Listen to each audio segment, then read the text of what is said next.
love them or hate them, but certainly don't smell them. Jesus used feet to teach us an important lesson about humility. Let's take a look.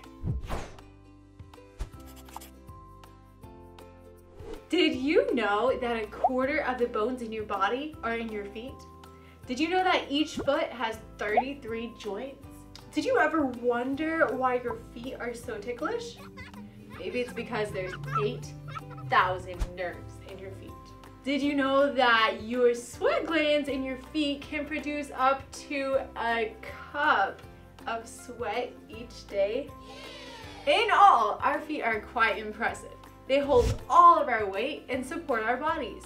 They allow us to run, hop, skip, walk, and a lot of other things.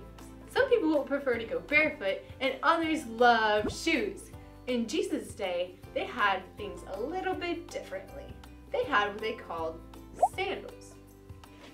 Kind of like this, but not exactly. Also, they didn't have any cars, so if they wanted to go somewhere, they would have to ride an animal, like a horse or donkey or camel. Or they would have to ride in something called a chariot, kind of like a wagon. Or they would walk. Well, imagine walking on dirt roads for miles upon miles while wearing those sandals. If the road was dry, your feet would probably get very dusty. If the road was wet, they'd probably get muddy. If you had to go a very long distance, your feet would probably become really sore and tired. Well, Jesus is our leader, and he sets an example for us.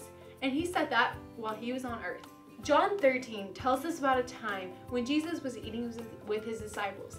He got up, got a towel, poured water into a large bowl, and started to wash his disciples' feet. Jesus was their master. He was their teacher. Jesus was God, and he chose to wash their feet. Jesus said, "If I then, your Lord and teacher, have washed your feet, you also ought to wash one another's feet.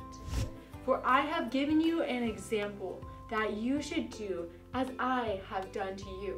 Most assuredly, I say to you, a servant is not greater than his master, nor is he who is sent greater than he who sent him." John 13, 14 through 16. He wasn't above serving his disciples, so we too are not above serving one another. Galatians 5:13 says, "For you, brethren, have been called to liberty. Only do not use liberty as an opportunity for the flesh, but through love serve one another." Jesus wants us to serve one another through love.